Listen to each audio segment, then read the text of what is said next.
હરિજન હરિ ગુણ ગાયતા ઊંઘે કે ઉઠી જાય વાંક કોનો કેવાય?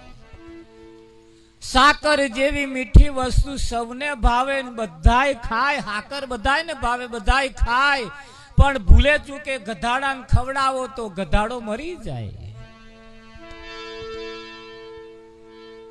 અખાતરો કરવા ના જતા, લાઈ આલવો પડશે.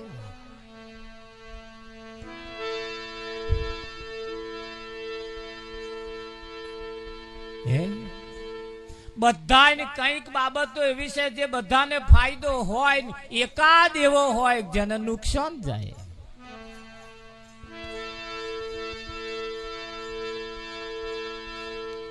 એટલે ઘણા ખરાને એવું હોય, પાછું ભજન આડઅસર વાળું હોય. હે વિઠ્ઠલ, એટલે શું કે છે?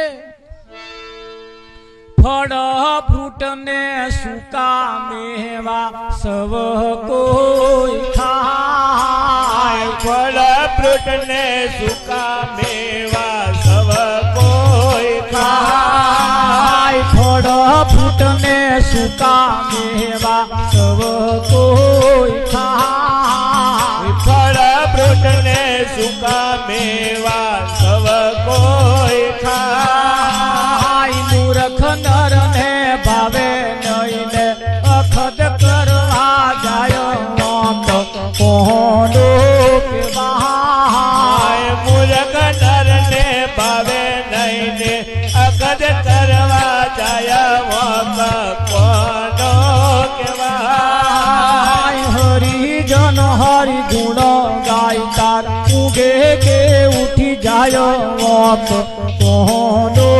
કેવાય. હરિજન હરિ ગુણ ગાયતા ઊંઘે કે ઉઠી જાય કોનો કેવાય.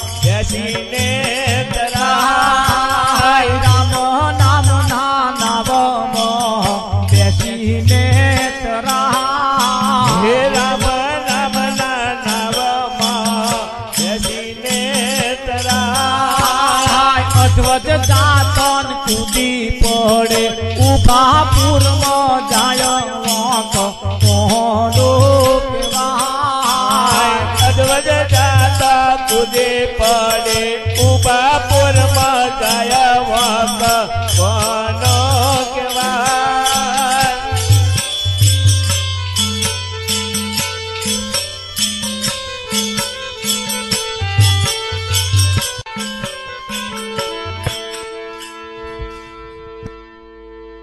ફળ ફ્રૂટ ને સૂકા મેવા સૌ કોઈ ખાય, પણ આ ખોરાક ખાવાનો પડી મેલીને પેલા ન ખાવાનો ખોરાક ખાવા જાય. હે ઘણા ખરા પેલી ચોકડી આપણે ઉભા હોય તારે પેલા ઓમલેટ ની લારીએ ઉભા બધા ઓમલેટ ખાય. શું ખાય? એક તો પડ્યા છે લેટ અને પાછા ખાય ઓમલેટ.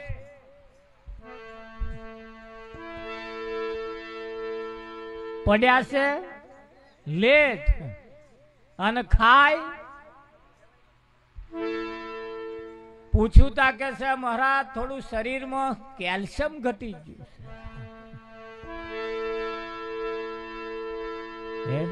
વિઠ્ઠલ શરીર થોડુંક દુબળું થતું જાય છે, ત્યાં ખાવા આવે. એના કરતા ઉત્તમ ખોરાક આપણા ઘરમાં પડ્યો છે, જો કદાચ ખાવાની ઈચ્છા થાય સાંજે ચણા પલાળી રાખો, હવારમાં ખાવ, સારા પ્રોટીન એનીમય છે. સાંજે મગ પલાળી રાખો, હવામાં ખાવ, એનીમય છે. પણ આ ના ખાય. મૂર્ખ નરને ભાવે નહીં ને અખદ કરવા જાય. વાંક કોનો કહેવાય? અહીં આપણે જાતે ભૂલ્યા છીએ. હે, આપણને કોકે ઘાલ્યાલ્યું છે ને આપણે લઈ બાટક્યા છીએ. આપણે તપાસ કરી નહીં. અને તપાસ કર્યા પછી જો જ્યારે સમજીને કરવાનું આવે તાર ખબર પડે ખરેખર આ છે શું. રામ નામના નાવમાં બેસીને તરાય અધવત જાતન કૂદી પડે. આપણે આજ અને અત્યારે બધા રામ નામના નાવડામાં બેઠા છે. હવે અડધે નાવડું પોકે ને કૂદી પડે તો હવે ડૂબી પડે પછી આજે આપણો વાંક છે, નાવિક વાળાનો વાંક છે. તાર ઘણા ખરા નાવડામાં બેઠા બેઠા કોણો પાડે. જે નાવડામાં બેઠા હોય એને જ કોણો પાડે. આવા જાય પેલી કિનારે નાવડો પોકે.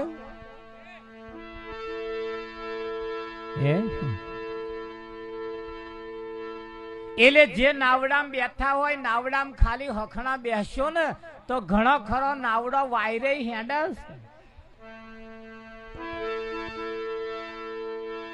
અને તમારે જે દિશામાં લઈ જવું હોય એ દિશામાં જો લઈ જવું હોય પછી આપણે હસેલા મારવા પડે. અને તમારે ના મારવા હોય, જેને પેલું નાવડું જેનું છે ને એને આલો 5-10 રૂપિયા ભાડું એટલે એવો મારશે.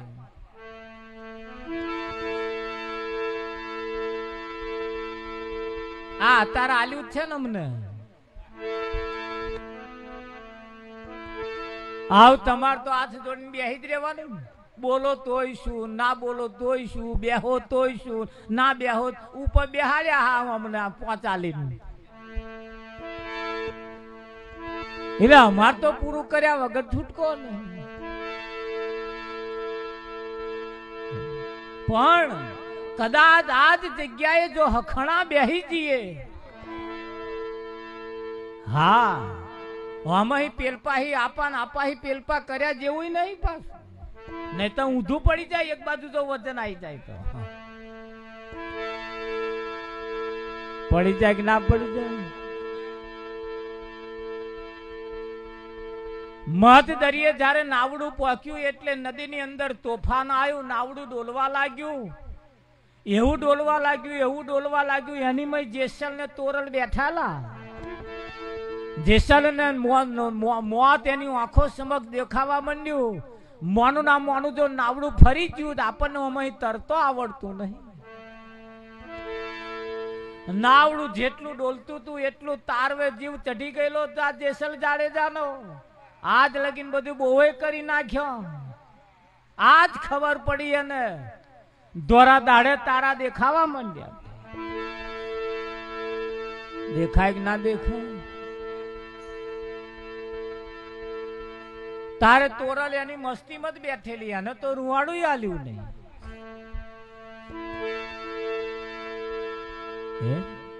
જેસલે જોયું સારું તોરલ ને કશું થતું જ નહીં. મારા જેવો આંચકા મારે છે, એને તો કશું થતું જ નહીં.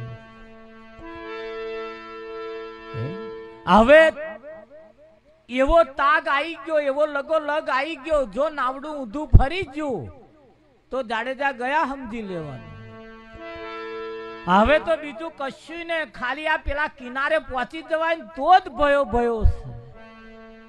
બધો સપનો એનો નદીમાં જતો રહેવાનો જો નાન્યા કર્યો તો.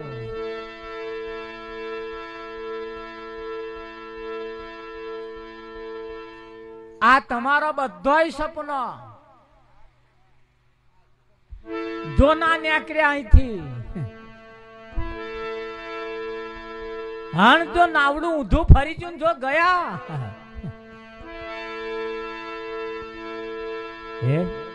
આ સંસાર સાગર એવો છે, આમાંથી તરતો બહુ જૂથ ઓછા લોકો ના આવડે. અહીં તો મોટા મોટા હલવાયા છે. એવું નહીં ન્યાચે વાળા હલવાયા, ઉપર વાળા હોત હલવાયા છે અમાર જેવા.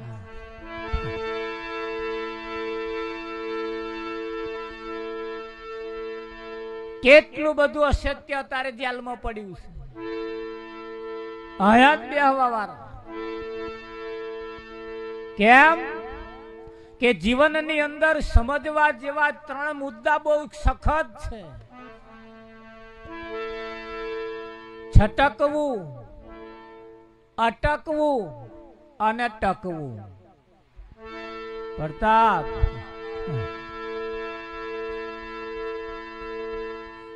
કઈથી છટકવું, કઈ જઈને ટકવું.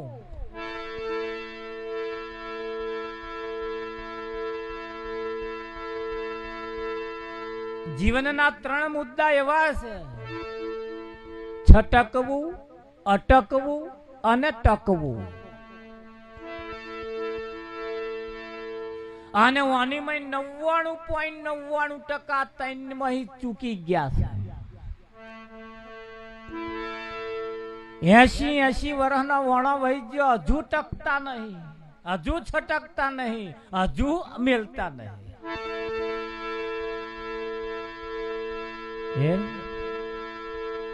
હજુ ના હું કઈ નાખું, હજુ કે હું કઈ નાખું, હું કઈ નાખું, મેં કર્યું, મેં કર્યું, મેં કર્યું. આપણા હી શેક્યો પાપડે ભાગે એવું નહીં. અને ભગાય ભાગી જુઓ. માથાના વાર આપણે કારા કારા રાખવા, ધોરા નહીં થવા દેવા. જો તમારી સત્તા ચાલતી હોય તો બીજું બધું પારકું છે. આ શરીર તો તમારું છે ને. ગાલની ચોંબડીને કરચલ્યો નહીં પડવા જેવી જો તમારી સત્તા ચાલતી હોય તો. છેવામાં સત્તા તમારું ચાલે એવું છે. એટલે ક્યાં ટકવું, ક્યાં છટકવું અને કઈ જઈને ટકવું. હા, 70-80 વર્ષે પહોંચ્યા હોય, ચૂલો મેલો અને ખહો ચૂલે. બીજા કોકને બેહવા દો કે નહીં બેહવા દીધા છે.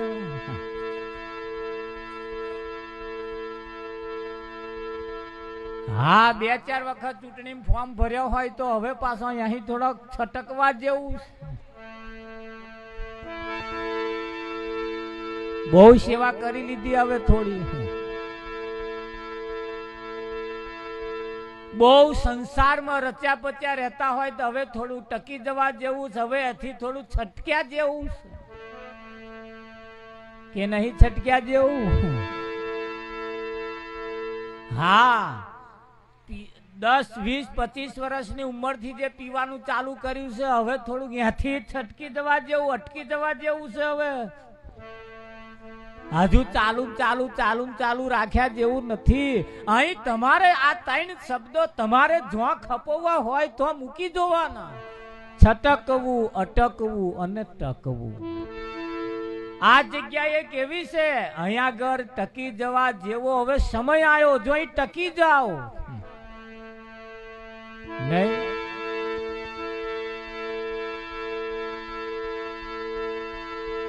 આ ટકવાનો મોકો આવ્યો.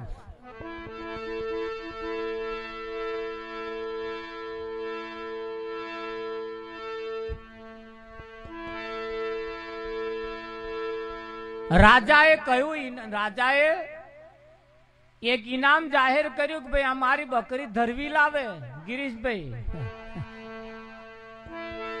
એને 5 સોના મોરો ઇનામ આપવાનું.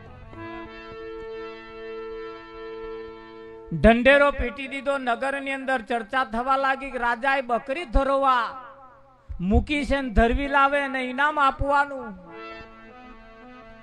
હોશિયાર માણસ ગયો કે હું ધરવી લાવું.